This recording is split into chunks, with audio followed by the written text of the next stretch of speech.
Hello everyone, hope you all are doing well. In my last session, I had discussed about verbal communication. In my today's session, I'll be discussing about non-verbal communication. Basically, non-verbal communication is the transfer of information through body language, facial expressions, gestures, created space, and more. For example, smiling when you meet someone conveys friendliness, acceptance, and openness. Nonverbal communication involves the conscious and unconscious processes of encoding and decoding. Now the question arises that what is encoding? Encoding is defined as an ability to express our emotions in a way that can be accurately interpreted and received by the receiver. Decoding is called non-verbal sensitivity. It is the ability to take the encoded emotions and interpret its meaning. Let's have a discussion about components of non-verbal communication. There are three basic components of non-verbal communication. The first one is body language, secondly eye contact, and the third one is the tone of voice. Let's have a discussion about role of verbal communication. The first and the foremost thing is repetition. It duplicates the message you are making verbally. Then it also helps you to contradict the message you are trying to convey.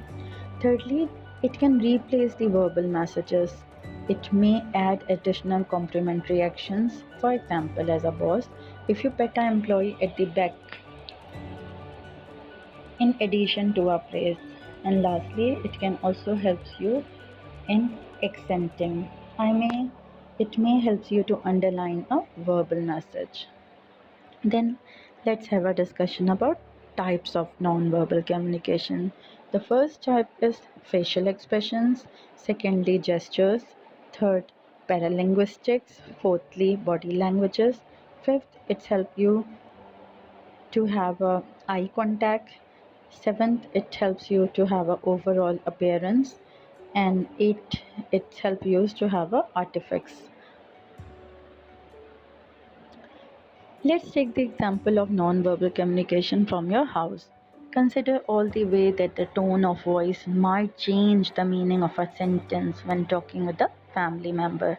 A bright, happy tone of voice would suggest that they are good. A cold tone of voice might suggest that they are not fine, but they don't wish to discuss. Let's have a detailed discussion regarding advantages of non-verbal communication and advantages of verbal communication. The first advantage of non-verbal communication is that it provides clarity. Secondly, it reduces wastage of time. Thirdly, it is quicker transmission of message. Fourthly, it helps even the handicapped people as well. If I talk about the disadvantages, it has lack of formality. It is difficult to understand. Maybe the long conversations are not possible and the meanings may vary across the cultures. Let's have a discussion regarding the steps to improve your non-verbal communication at work. Make proper eye contact. Eye contact makes up a huge part of non-verbal communication. Keeping an eye contact while communicating is a good way to show others that you are engaged and attentive while they are speaking. Be aware of the body language. Your postures matter a great deal. Stand or set up, sit up straight and face your audiences openly and with the attention. Then comes the facial expressions, as the facial expressions don't lie. Facial expressions are closely tied to our emotions and easily reveal what we are thinking and feeling. Play with your tone of voice. Your voice tone is another important form of verbal communication. Last but not least, pay attention to discrepancies in behavior. If someone's words don't match their non-verbal communication or actions, or if a team member says that they are excited to work on a new project but it is starting at the ground or frowning, they might not be as happy as they say and they are pretending to be calm and polite. That is all from my side. Thank you so much. I would really appreciate if you can like, comment, and subscribe my channel.